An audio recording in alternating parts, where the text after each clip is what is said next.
Hello, जय हिंद दोस्तों। स्वागत है आपका फिर से हमारे इस यूट्यूब चैनल में जिसका नाम है सीजी नॉलेज विद डीके में। ओके, आज हम जो है छत्तीसगढ़ लोक सेवा आयोग मुख्य परीक्षा मेंस पेपर नंबर जो आपका चौथा है विज्ञान, है ना जी।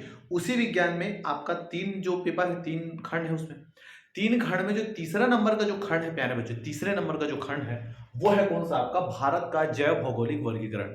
इसमें से आपके 8 नंबर में क्वेश्चन जो है आपका पूछ सकते हैं, 4 नंबर में क्वेश्चन पूछ, मतलब बड़े क्वेश्चन ही याद रखना यहां से आपका बनेगा। ओके, तो आज हम जो है इसी को अपन डिटेल से कवर करेंगे। साथ ही साथ कोई मैप के द्वारा क्या करेंगे, इस चीजों को आसानी से सरलता से आप समझेंगे। पेपर में अगर बड़ा क्वेश्चन आता है तो आपको मैप बनाना जरूरी हो जाता है। मैप बनाएंगे तो आपको जो नंबर है बाकी जो स्टूडेंट है उनसे थोड़ा एक्स्ट्रा नंबर मिल जाएगा। ठीक है जी। तो ये जो कंटेंट है उसको ध्यान से सुनिएगा। यहां पर इस पूरे बोर्ड में मैंने यहां पर जो जैव भौगोलिक वर्गीकरण जो 10 भागों में जिसको विभाजित किए गए हैं उसको, और ये एक भाग कौन से क्षेत्र को रिप्रेजेंट करते हैं उनको यहां पर 1 2 3 करके मैं नंबर आपको लिख दिया हूं। ठीक है जी। इससे आपको क्या होगा, समझने में एकदम आसानी होगा। ठीक है यार, इतना तो इतने को याद रखिए। दूसरा चीज, ये कंटेंट कहाँ का है, तो ये जो कंटेंट है ये ऑथेंटिक है। कॉलेज में जो हम पढ़ते हैं, कॉलेज में जो पर्यावरण का जो पेपर होता है ना, 3 साल में एक बार होता है, उसी में से क्या किया गया है, कंटेंट को आपको उठाया गया है। ठीक है भैया, कोई भी आलतू फालतू उठा के नहीं दिया गया है। ठीक है, तो समय नहीं गवाते, शुरू करते कौन सा आपका पेपर नंबर 4 मुख्य परीक्षा, जिसका नाम है, टॉपिक का नाम क्या है, टॉपिक का नाम है भारत का जैव भौगोलिक वर्गीकरण। पेपर में आने का बहुत ज्यादा चांसेस है यहां से। ओके, तो चलिए शुरू करते हैं। तो भारत का जैव भौगोलिक वर्गीकरण, ठीक है, देखो भारत है, पूरे विश्व में क्या है आपका जैव विविधता पाया जाता है, उसका देखेंगे अलग से परिभाषा। जैव विविधता क्या है, यहाँ पर जैव का मतलब क्या है आपका जीव, तो जीव में आपके पादप भी आ जाते हैं और आपका जंतु भी आ जाते हैं। अब कौन से पादप मतलब कौन से पौधा और कौन से जंतु कौन से पर्यावरण में पाए जाएंगे ये भी डिपेंड करेगा, क्योंकि जहां पर जैसा पर्यावरण वैसे जीव जंतु रहेंगे। समझ रहे हैं बात को। ओके, तो जैव का मतलब होता है जीव और जंतु। भौगोलिक का मतलब क्या है, वहां का एटमॉस्फेयर कैसे है, वहां का तापमान कैसे है, वहां पर वर्षा कितना होता है। समझ रहे हैं बात को जी। तो भारत का जो जितना जो एरिया है, भारत जितने भूभागों में आपका फैला है, वहां याद रखिएगा उसका जो क्षेत्रफल है वो एक समान नहीं है। ओके, कहीं बहुत ज्यादा बारिश होता है तो कई बार बारिश ही नहीं होता। समझ रहे हैं, कहीं खेती अच्छा है तो कहीं की जो भूमि है वो बंजर है।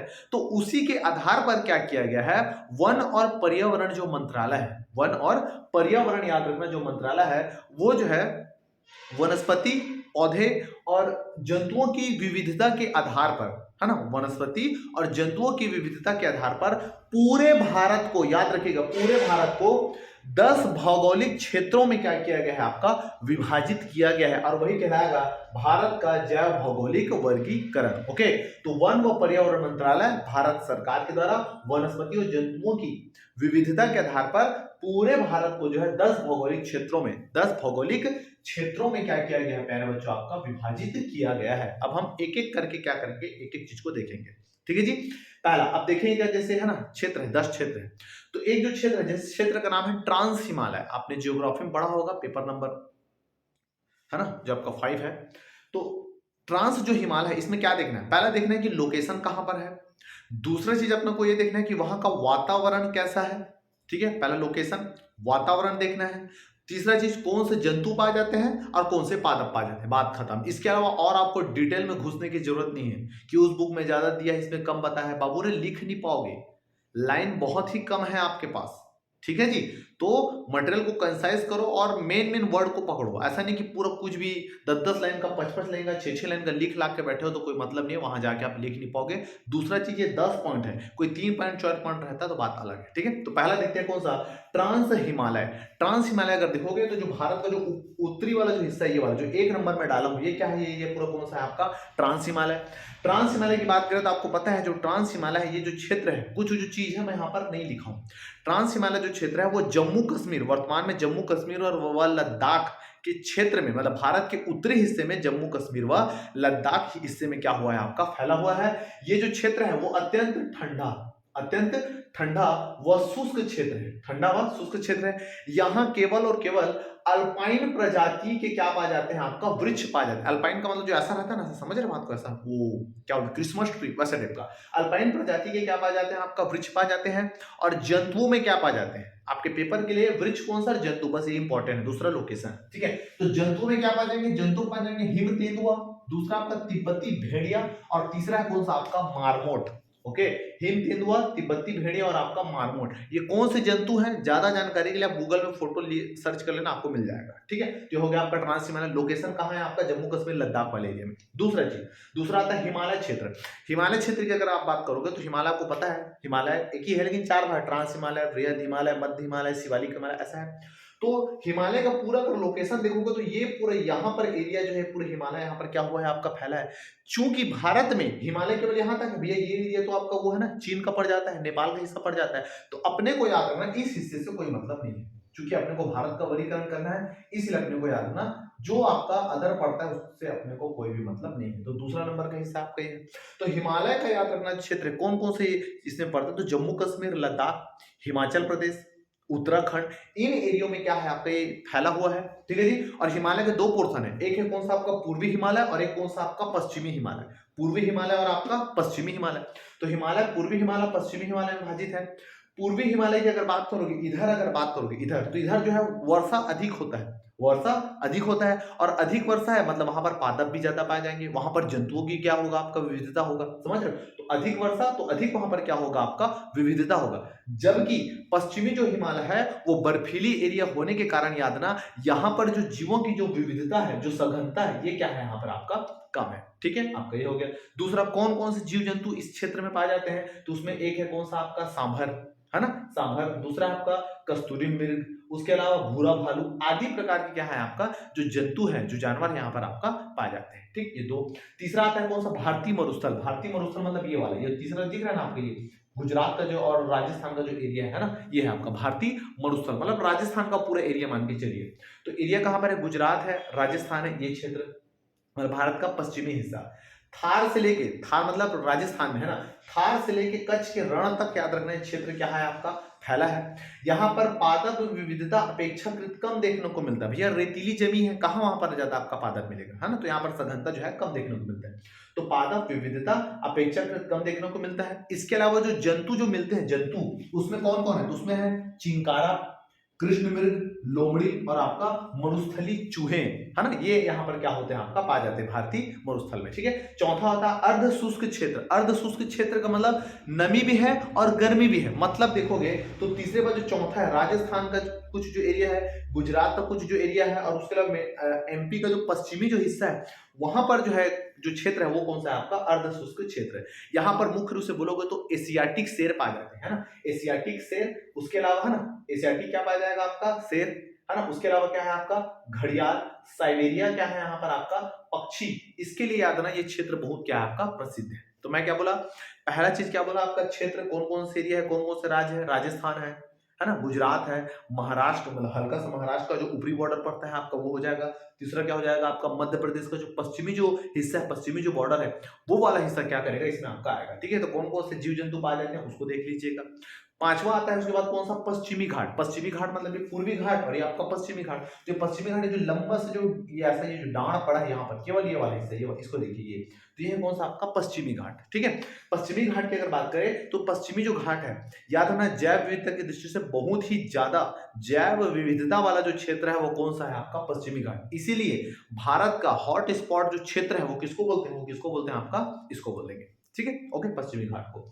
तो यहां पर देखोगे तो सदाबहार व शीतोष्ण पर्णपाती प्रकार के क्या पाए जाते हैं आपका वन या पेड़ पौधे यहाँ पर आपका मिलेंगे, सदाबहार वन यहाँ पर मिलते हैं, ठीक है जी। भारत का सर्वाधिक जैव विविधता वाला क्या है आपका क्षेत्र है, जैव विविधता वाला क्या है आपका क्षेत्र है, कौन सा आपका पश्चिमी घाट, पहले बता दिया था। और कौन कौन से जीव जंतु पाए जाते हैं, तो यहाँ पर पाए जाएंगे लंगूर, शेर, मैकॉक, हॉर्नबिल, कछुए आदि प्रकार के याद रखना जो जीव जंतु है वो यहाँ पर आपका पाए जाएंगे। ओके भैया, इतना। अगला अगला हम देखते हैं छठवां नंबर। तो छठवां जो क्षेत्र है, छठवां जो क्षेत्र, ये है आपका दक्कन का पठार। दक्कन का पठार दिख रहा है आपको, प्रायद्वीपीय भारत का जो मध्य वाला जो हिस्सा है वो कहलाएगा दक्कन का पठार। मुख्य रूप से महाराष्ट्र, छत्तीसगढ़, आपका उड़ीसा, समझ रहे बात को, इस क्षेत्र में आपका फैला है कौन सा, दक्कन का पठार। ठीक है, तो दक्कन के क्षेत्र की अगर बात करें तो यहाँ पर उष्णकटिबंधीय आर्द्र व शुष्क पर्णपाती वन पाए जाते हैं। इसको याद रखिएगा, इस वर्ड को आपको मेंशन करना है आपका आंसर राइटिंग में। ओके, उष्णकटिबंधीय आर्द्र एवं शुष्क पर्णपाती वन यहाँ पाए जाते हैं। उसके अलावा चीतल, है ना, जानवरों में अगर बोलोगे तो चित्तल, चीता अलग है, चीतल अलग है ना, ध्यान सुनिएगा। चित्तल, चित्तल मतलब वो क्या बोलते हैं आपका हिरण टाइप का रहता है ना, चित्तल। उसके अलावा चौसिंघा मतलब 4 सिंघा वाला आपका हिरण होता है। उसके अलावा 12 सिंघा, नहीं दिख रहा होगा नीचे, मैं बोल रहा हूं, ठीक है, 12 सिंघा वाला हिरण है। उसके अलावा याद रखना जंगली जो है आपका भैंसा, क्योंकि छत्तीसगढ़ जो है इस एरिया में आपका है, इसलिए जंगली भैंसा मिलेगा।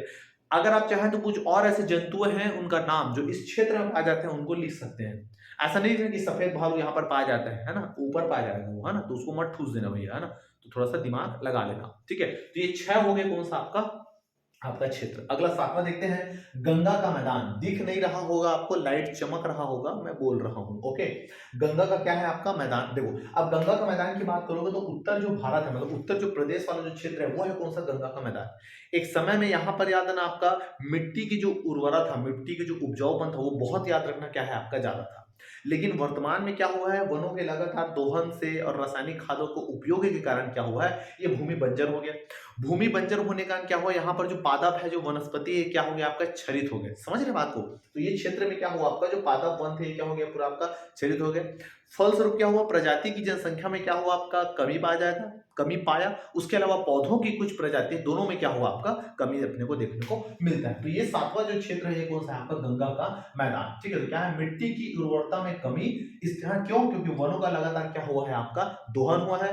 दोहन होने से प्रजातियों की संख्या में क्या हुआ है आपका, कमी हुआ है। और प्रमुख जो जीव जंतु यहाँ पर पाए जाते हैं वो कौन है, वो कौन सा, तो आपका कृष्ण मृग है, उसके अलावा घड़ियाल है, उसके अलावा क्या है आपका जल मुर्गी, और भी कुछ जो जानवर आप जानते हैं उसको आप यहां से लिख सकते हैं। ठीक है, अगला अगला देखते हैं कौन सा, 8वां क्षेत्र। तो 8वां जो क्षेत्र है वो भारत का जो तटीय जो क्षेत्र है, तटीय में 2 एरिया है, तट तट मतलब जो समुद्र से टच करते हैं, तो भैया ये वाला टच करता है जिसको बोलेंगे पूर्वी तट, ये वाला टच करता है जिसको हम बोलेंगे पश्चिमी तट। तो तटीय जो याद रखना आपका जो क्षेत्र है आपका वो, तो तटीय प्रदेश में क्या आएगा, एक आएगा आपका पूर्वी तट, पूर्वी तटीय क्षेत्र, और दूसरा आपका पश्चिमी तटीय क्षेत्र आपका ये है। ठीक है, पूर्वी और पश्चिमी। और ये जो क्षेत्र चूंकि समुद्र से घिरा हुआ है इसलिए याद रखना यहाँ पर मैंग्रोव वन की क्या है आपका अधिकता पाई जाती है। ओके, तो यहाँ पर बोलोगे तो मैंग्रोव वन की अधिकता है, मतलब मैंग्रोव वनों की विविधता यहाँ पर है। ठीक है जी, और प्रमुख जानवर में क्या क्या है, प्रमुख जानवर में बंगाल टाइगर आपका है। ठीक है, पश्चिम बंगाल में ऑलिव रिडले कछुए, ऑलिव रिडले कछुए आपने सुने होंगे बार बार कि उड़ीसा के जो तटीय वाला जो क्षेत्र है वहां पर जो बहुत सारे जो कछुए हैं वो मृत पाए जाते हैं, बहुत ही न्यूज में था, तो आपका इससे फेमस है। ठीक है जी, तो ऑलिव रिडले कछुए। उसके अलावा जंगली आपका बिल्ली, है ना, नेवला, और बहुत सारे जो जंतु इस एरिया में जो पाए जाते हैं, अगर पता होगा, जगह है आपके पास तो उतना लिख सकते हैं। मैं बहुत ही महत्वपूर्ण और की पॉइंट को यहाँ पर आपका निकाला हूं। ठीक है, आपका ये हो गया। अगला आता है 9वां क्षेत्र। तो 9वां वाला जो क्षेत्र है वो जो पूर्वी उत्तर पूर्वी जो हिस्सा है, उत्तर पूर्वी, यहाँ पर ये वाला उत्तर पूर्वी जो क्षेत्र है ना, उत्तर पूर्वी जो क्षेत्र है वहां पर है। ठीक है, तो यहाँ पर देखोगे तो कौन कौन से क्षेत्र पाए जाएंगे, तो इसमें दिख रहा है आपका नागालैंड दिख रहा है, अरुणाचल प्रदेश दिख रहा है, मिजोरम दिख रहा है, मणिपुर दिख रहा है, त्रिपुरा दिख रहा है, ये क्षेत्र है आपका।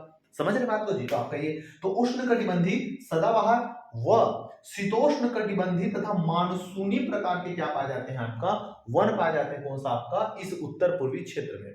जानवरों में क्या क्या पाए जाएंगे, जानवरों में पाए जाएंगे कौन सा, एक सींग वाला गेंडा, आपको पता है असम फेमस है एक सींग वाले गेंडे के लिए। ठीक है जी, उसके अलावा याद रखना आपका बंगाली कछुआ, ओके, लंगूर आदि जो है, जो जो जानवर है, जो जंतु है वो यहाँ पर क्या है आपका, है ना, विद्यमान मतलब पाए जाते हैं। ठीक है, आपका ये हो गया। अब 10वां जो क्षेत्र आता है, 10वां क्षेत्र का भारत के जितने भी जो द्वीप समूह है, द्वीप समूह, जैसे एक हो गया कौन सा आपका अंडमान निकोबार द्वीप हो गया, उसके बाद लक्षद्वीप हो गया, मालदीव हो गया, मिनिका हो गया, समझ रहे हो, तो यहाँ पर जितने भी छोटे छोटे जो जो द्वीप है वो सभी द्वीप समूह को क्या किया है, एक वर्गीकृत कर दिया, मतलब एक में बांट दिया है, और सभी का 10वां भाग बना है जिसका नाम क्या है, भारतीय द्वीप समूह। ओके, भारतीय द्वीप समूह। ठीक है, ये भारतीय जो द्वीप समूह है ज्यादातर समुद्र वाले एरिया है, तो यहाँ पर ज्यादातर मिलते हैं प्रवाल। क्या मिलेंगे, प्रवाल। ओके, तो यहाँ पर प्रवाल व मछलियों की कई क्या है यहाँ पर आपका प्रजाति है, प्रवाल व मछलियों की कई प्रजाति है। उसके अलावा जल आश्रित प्रजातियों की विविधता है, मतलब जो जल में रहने वाले जो जीव है उनकी यहाँ पर क्या है आपका विविधता है। ठीक है जी। इसके अलावा समुद्री जीव, ओके, समुद्री जीव जैसे डॉल्फिन हो गया, मोलास्क हो गया। मोलास्क का मतलब क्या होता है, जिसका ऊपर का चमड़ा कठोर होता है, कैल्शियम कार्बोनेट का बना होता है, और अंदर में जो चीज भरा रहेगा, जो जीव भरा रहेगा वो एकदम लुगदी, ऊपर कठोर अंदर से सॉफ्ट। समझ रहे बात को जी? तो आपका ऐसा है। तो मोलास्क, उसके अलावा कछुए पाए जाते हैं, समुद्री कछुए पाए जाएंगे। उसके अलावा सीपियां, सीपियां वो इसी में आ जाएंगे आपका मोलस्क में, जैसे घोंघा सुने होंगे, घोंघा है ना। तो ये हो गया कौन कौन सा पूरा आपका भारत का जैव भौगोलिक वर्गीकरण। ये आपके बड़े नंबर के जो क्वेश्चन है उसमें क्या करेंगे, आपका कवर करेंगे। ठीक है जी। नक्शा आपको देख लीजिए अच्छा से, अलग अलग चीजों ड्राइंग कीजिएगा। ज्यादा मटेरियल एकदम इकट्ठा करने का जरूरत नहीं है, क्योंकि आपको लाइन एकदम शॉर्टेज कर दिया है। आप जब लिखना स्टार्ट करेंगे ना तो आपको पता बहुत सारा रहेगा लेकिन लिख नहीं पाएंगे, इसलिए काटना बहुत मुश्किल होगा। इसलिए मेन मेन जो की पॉइंट है उसको अपने दिमाग में रखिएगा, उसको ब्रह्मास्त्र की तरह यूज करना है वहां पर। ठीक है, होता है, होती है, ऐसा है, वैसा है, ये क्षेत्र, उसको लिखने की जरूरत नहीं है। ठीक है, मैप में दिखा दो भैया। जब आप मैप में दिखा रहे हो तो उस क्षेत्र को लिखने की क्या जरूरत है। जब तीसरा नंबर में आप बता रहे हो, तीसरा नंबर जो है आप बता दिए है ना, जैसे माने तो तीसरा नंबर क्या है, भारतीय मरुस्थल, तो भारतीय मरुस्थल मैप में दिखा रहे हो तो उसको क्या जरूरत है आपको दिखाने के लिए, राजस्थान गुजरात यहाँ है, ऐसा कर ट्रांस हिमालय यहाँ पर दिखा दे, तो उसको लिखने की जरूरत है क्या कि जम्मू कश्मीर में है, लद्दाख में, तो दिख रहे हैं ना भैया मैप में। समझ रहे हैं बात को, क्या बोल रहा हूं मैं? तो ये सब चीज है। ओके, तो उम्मीद करता हूं कि ये जो है आपको समझ में आया होगा।